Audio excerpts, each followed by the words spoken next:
Olá pessoal, sejam todos bem-vindos à aula da semana 10. Nessa semana, nós vamos aprender a como verificar as pressões nos pontos de utilização de água fria e dessa forma validar o pré-dimensionamento que nós fizemos nas aulas passadas. Então, como eu tinha falado para vocês, geralmente o chuveiro é o ponto mais desfavorável em termos de pressão em uma residência ou mesmo num edifício.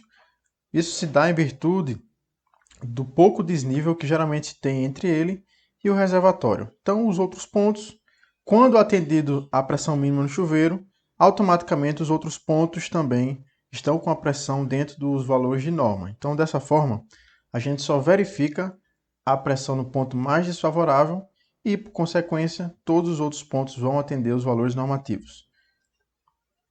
Para a verificação de pressão, nós vamos utilizar uma planilha do Excel. Vamos fazer passo a passo aqui com vocês para que a gente entenda como funciona a verificação da pressão residual no ponto de utilização. Então, só destacando algumas mudanças que houveram na NBR 5626 de 2020.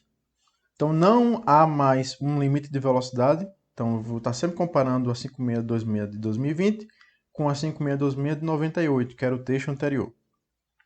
Então, agora a gente pode ter velocidades acima de 3 metros por segundo, desde que nesse trecho não haja riscos de problemas associados aos golpes de arite, os transientes hidráulicos, como por exemplo, o fechamento de registro, ou mudança de direção, ou qualquer outra válvula que possa gerar um problema para a instalação. Então, de maneira geral, nós podemos agora ter velocidades acima de 3 metros por segundo. A verificação da pressão deve ser feita agora considerando a situação mais crítica do reservatório, ou seja, com ele vazio. Então, para verificar a pressão no ponto mais desfavorável, que vai ser o chuveiro, a gente vai considerar o reservatório com a lâmina d'água no nível mínimo, ou seja, praticamente vazio. Não há mais uma indicação de uma fórmula específica para o cálculo da perda de carga. Então, a nova norma agora ela sugere a aplicação da fórmula universal para o cálculo de perda de carga. Mas devido à sua complexidade e à simplicidade com que há na fórmula de Fé-Whipple-Cial, a gente vai continuar utilizando Fé-Whipple-Cial, que é perda de carga unitária igual a 8,69 vezes 10 a sexta, vezes a vazão elevada a 1,75, vezes o diâmetro elevado a menos 4,75. A gente divide tudo isso por 10 para sabermos a perda de carga em MCA por metro. Não há mais uma rotina de cálculo para a perda de carga descrita na norma. A norma não mais diz os passos que devem ser seguidos para o cálculo das perdas de carga. Então a gente também pode ficar mais livre, mas a gente vai continuar utilizando o que eles chamam de marcha de cálculo, que a gente tinha no texto anterior, na versão de 98. E agora existe uma uniformização em relação às pressões mínimas nos pontos de utilização. Então, o texto antigo abria uma exceção para caixa de descarga com bacia acoplada. Desculpa, bacia sanitária com caixa acoplada, onde a gente tinha aí nesse ponto a possibilidade de ter uma pressão de 0,5 MCA. Então, com o novo texto, todos os pontos devem ter uma pressão mínima de 1 MCA. E por último, a gente tem agora também a possibilidade de ter uma pressão em qualquer ponto da rede, como dizia o texto antigo, todos os pontos da rede de distribuição devem ter pressão maior do que 0,5. Com o novo texto, abriu-se uma exceção para o trecho ligado ao reservatório. Então a gente pode ter pressões menor do que 0,5 aqui nesses trechos de barrilete, onde ainda não existe um desnível que gera uma pressão que fique maior do que 0,5 metros. Tá ok? Então essas são as principais diferenças, só um comentário geral, para que a gente possa agora fazer a verificação de pressão no ponto mais desfavorável. Então nós temos aqui várias colunas, a gente vai preenchendo uma por uma, com base na nossa instalação aqui modelo. Então a gente tem uma instalação simplificada, didática, onde a gente tem um reservatório e tem uma tubulação que alimenta exclusivamente um banheiro, com um chuveiro, uma bacia sanitária com caixa de descarga, uma ducha higiênica e um lavatório. A gente vai considerar o reservatório vazio para a verificação da pressão no chuveiro e no final a gente vai ver se a pressão com os diâmetros que a gente tinha escolhido vai atender o valor de 1 MCA, que é o valor estabelecido pela norma. Então, existem basicamente dois critérios para a gente definir os trechos. A gente vai sempre precisar de um novo trecho quando houver uma dessas duas mudanças, ou mudança de diâmetro ou mudança de vazão. Então, se a tubulação ela muda de diâmetro ao longo do seu comprimento, a partir dessa mudança do diâmetro, a gente tem um novo trecho, já que as perdas de carga elas são calculadas com base no diâmetro. E também toda vez que houver mudança de vazão, a gente também vai precisar de um novo trecho.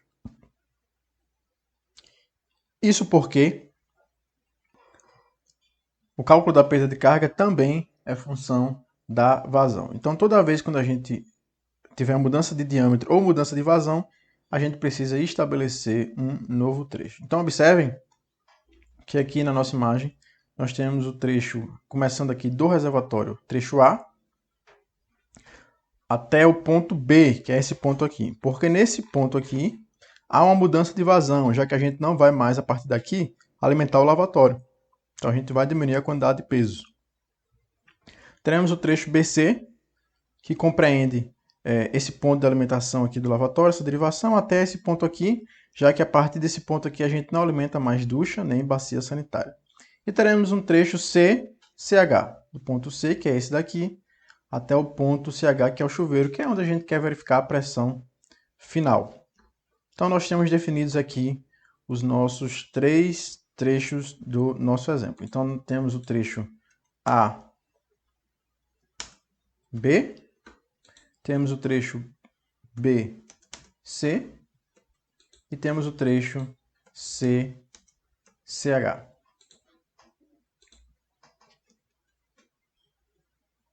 Então a próxima etapa do preenchimento da planilha é nós definirmos o somatório dos pesos para que a gente consiga calcular a vazão. Então todos os nossos cálculos vão ser feitos com base no método dos pesos relativos, que diz que a vazão em uma tubulação é igual ao somatório de pesos que está no qual aquela tubulação está submetida, vezes a raiz quadrada do somatório dos pesos, vezes 0,3, desculpa. Repetindo, a vazão é igual a 0,3 vezes raiz quadrada do somatório dos pesos daquele trecho, ok? Então vamos primeiro para o trecho AB, a gente preenche todo ele, depois todo o trecho BC, depois todo o trecho C chegando no chuveiro. Então o trecho AB começa aqui no reservatório e vai até aqui esse ponto onde tem uma derivação que alimenta o lavatório. Então esse trecho inicial está alimentando todas as peças. Ainda não houve alimentação de nenhuma das peças, das 4 peças sanitárias que a gente vai ter aqui. Então a gente precisa somar todos os pesos de todos os aparelhos sanitários conectados a esse trecho, que estão sendo alimentados por esse trecho. Então, aqui na segunda aba da nossa planilha, nós temos várias tabelas auxiliares que vão nos ajudar a chegarmos ao resultado final. E a primeira tabela é a tabela que mostra os pesos relativos de cada aparelho sanitário. Então, se nós observarmos bacia sanitária com caixa de descarga, 0,3 pesos, chuveiro com 0,4, ducha também com 0,4 e lavatório com 0,3, nós vamos ter aqui um somatório de pesos de 1,4. Com isso, agora a gente pode calcular a vazão. Então, a vazão vai ser igual, a gente vai clicar em igual para dizer que vai inserir uma fórmula. Vai ser igual a 0,3, a fórmula dos pesos relativos, vezes a raiz quadrada do somatório dos pesos. A gente vai fazer assim, ó, vai abrir um parêntese, vai clicar aqui no soma dos pesos e a gente vai elevar essa soma dos pesos, colocar o acento circunflexo, a 0,5, porque o número elevado a 0,5 é a sua raiz quadrada. A gente clica, a gente chega a uma vazão de 0,35 litros por segundo. Bom, o diâmetro dessa tubulação é 25. No caso aqui, esse aqui é o diâmetro comercial, o diâmetro externo da tubulação.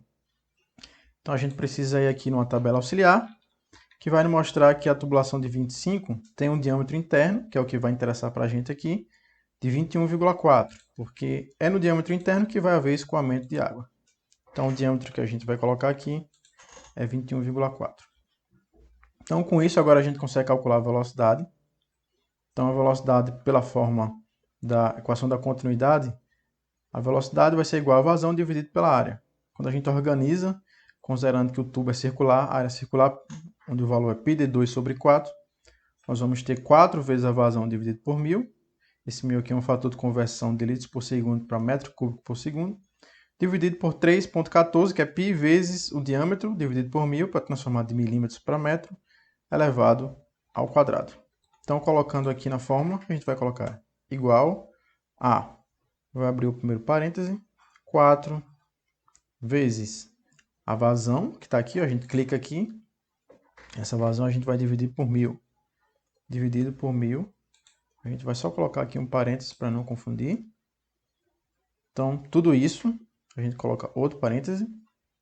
A gente vai dividir por, abre um novo parêntese, 3,14, asterisco, que é o sinal de multiplicação, vezes o diâmetro, que está aqui, a gente clica aqui, dividido por 1000, a gente está tirando aqui, ó, dividido por 1000.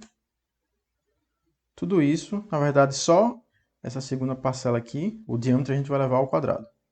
Ok? Então, centro circunflexo, 2, parêntese. Ok? A gente dá Enter e chega aqui ao valor de 0,99.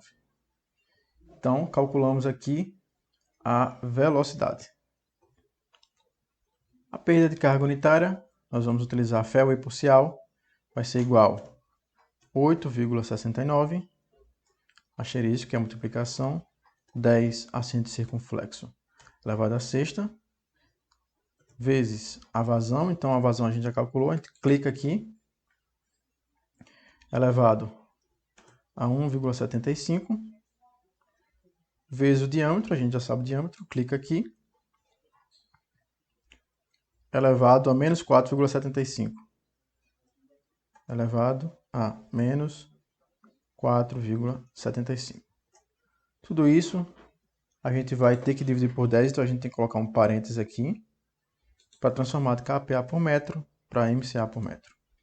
Então a perda de carga unitária vai ser de 0,07 metros de coluna d'água a cada metro de tubulação. Ok? Agora o próximo item aqui é a diferença de cota entre o trecho A e B. Quando a gente olha aqui o ponto A e o ponto B, os nós, a gente chama isso aqui de nós, o desnível entre eles é de 3 metros e 7 centímetros. Observe que não é o comprimento da tubulação. Estamos falando aqui de desnível, ou seja, é uma distância puramente vertical. Qual é a diferença de altura entre o ponto A e o ponto B? Então, temos aqui 3 metros e 7 centímetros. Como vamos considerar o reservatório vazio para verificação da pressão?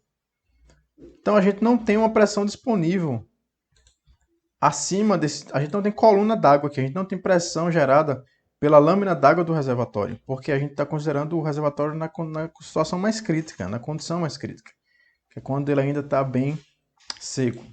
Então, nesse caso inicial, a pressão disponível vai ser igual à diferença de cota, 3,07. Se a gente estivesse considerando o reservatório com 50 centímetros de água, a gente precisaria somar aqui, além desses 3,07, mais 50 centímetros de pressão que a gente teria com essa lâmina d'água. Tá ok? O comprimento real dessa tubulação é de 1,15 mais 1,52 mais 3,53 mais 3,07 mais 1,06.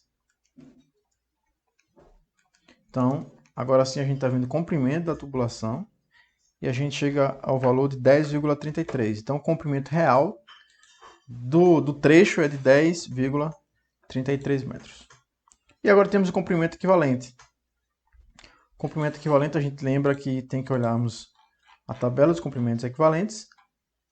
E só uma observação é que lá no projetinho a gente tem o diâmetro de 25. Só que quando a gente vem aqui na tabela dos comprimentos equivalentes, lembra daquela diferença de diâmetro interno e diâmetro externo.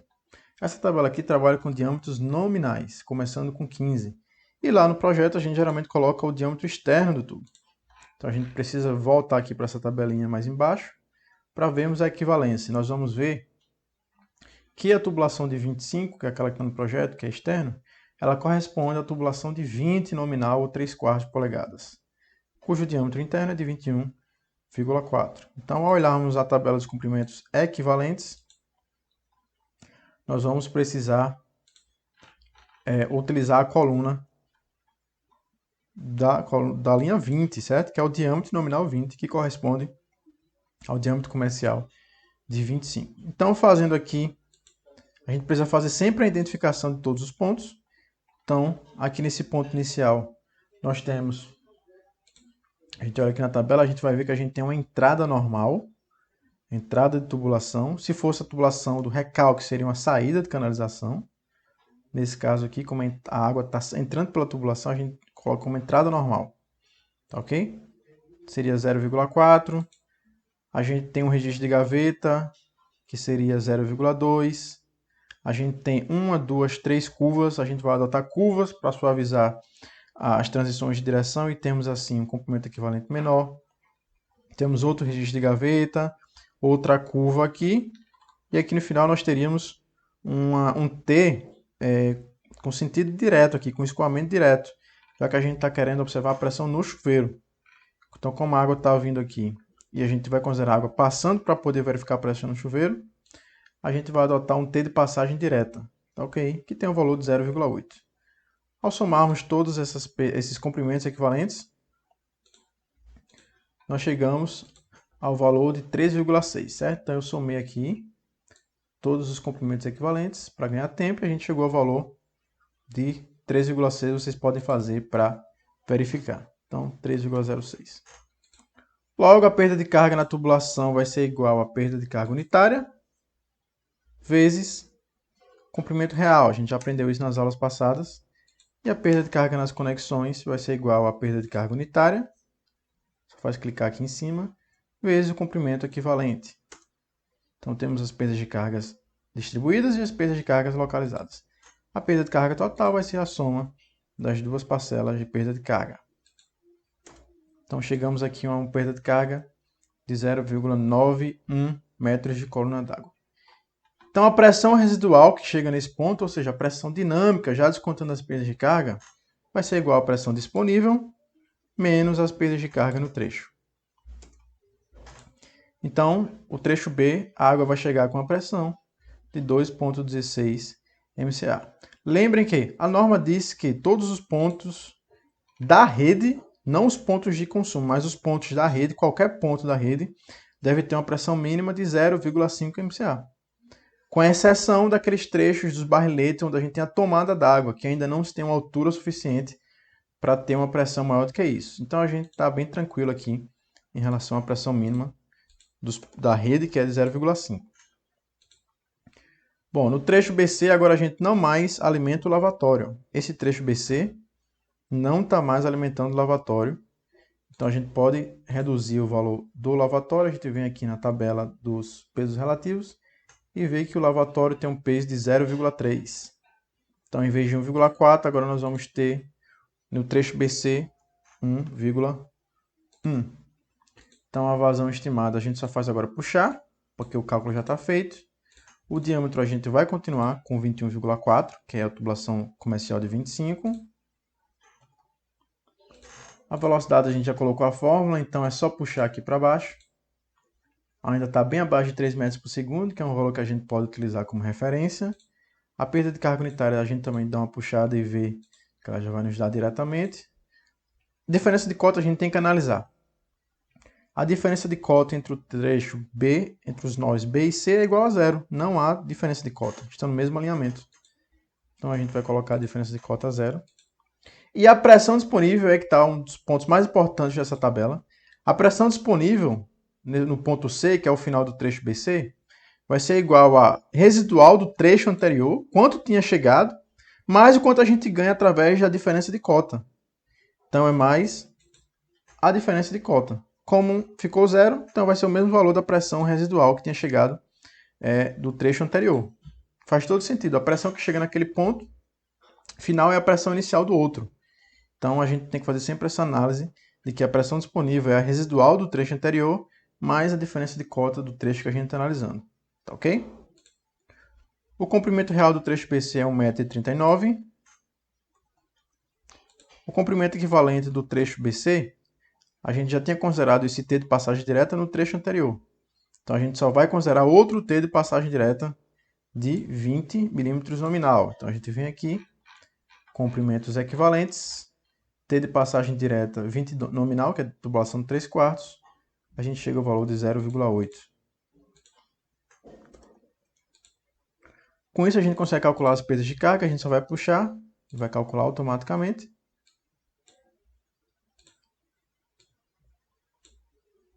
E agora nós temos a pressão residual, que a gente pode puxar também. A pressão residual vai ser igual a pressão disponível do trecho menos as perdas de cargas do trecho. Ok? Então ainda está acima de 0,5, ok. E agora a gente chega no trecho mais importante, que é o trecho que vai terminar no chuveiro, que é onde a gente quer avaliar a pressão nesse ponto. Então, esse trecho final a gente já não alimenta mais nem ducha higiênica, nem bacia sanitária com caixa de descarga. A gente alimenta apenas o chuveiro. Então, o somatório de pesos nesse trecho vai ser igual apenas a do chuveiro, que é igual a 0,4. O resto aqui a gente pode puxar, que ele já vai nos dar a vazão. Vai nos dar, o diâmetro a gente vai adotar o mesmo, 21,4. A velocidade a gente pode puxar, a gente colocou a fórmula. Perda de carga unitária a gente pode puxar também. A diferença de cota, e aqui tem um pulo do gato. A gente tem que observar que agora a tubulação nesse trecho está subindo, está indo contra a gravidade. Então, quando a tubulação está subindo, ou seja, a gente está perdendo pressão, já que o desnível aumenta, ou o desnível, no caso, diminui em relação ao reservatório, então a gente, consequentemente, está perdendo pressão, a gente precisa deixar esse valor negativo. O desnível é de menos 1,5, já que a gente considerou para baixo como positivo, para cima como negativo.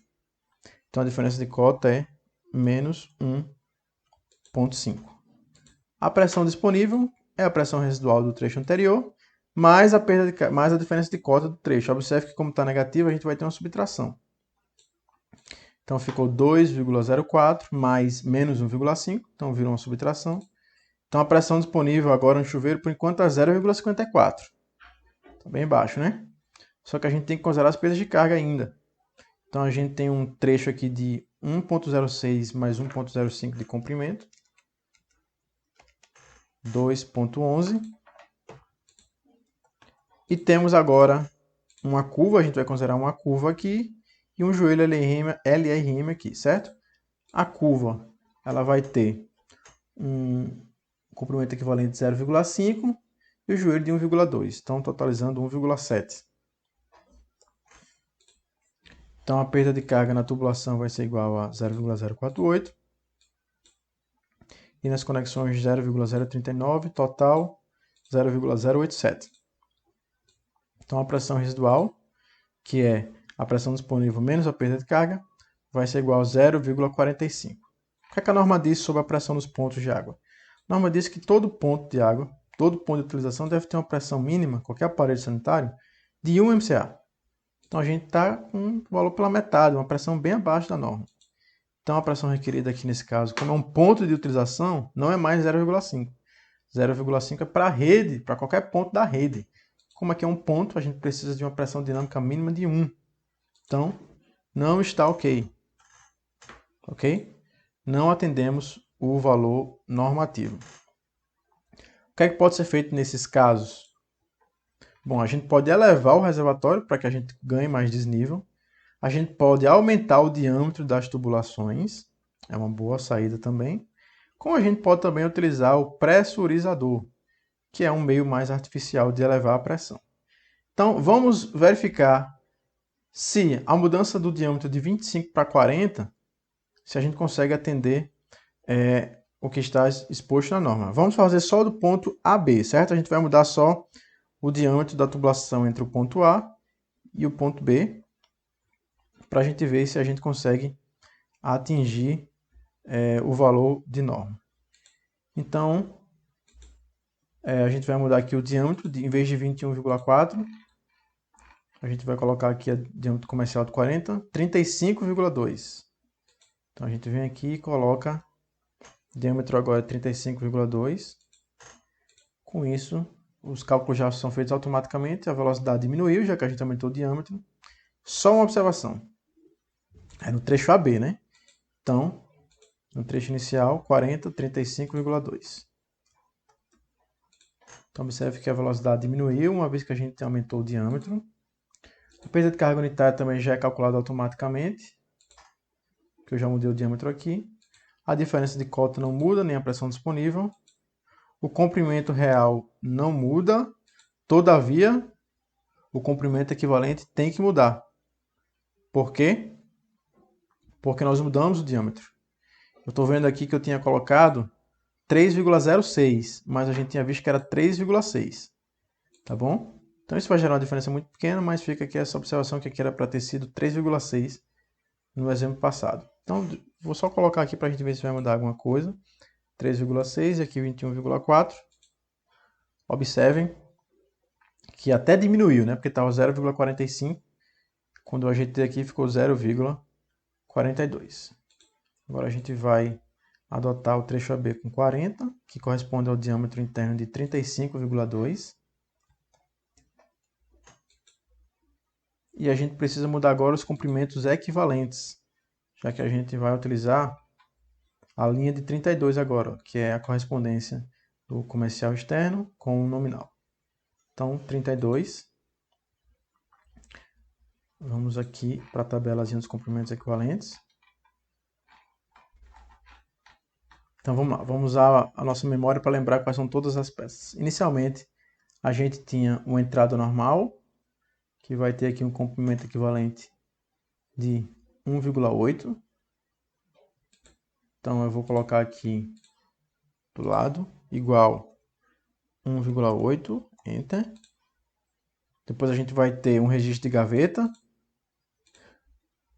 que foi a entrada. Aqui nós vamos ter um registro de gaveta, cujo comprimento equivalente vai ser igual a 0,4.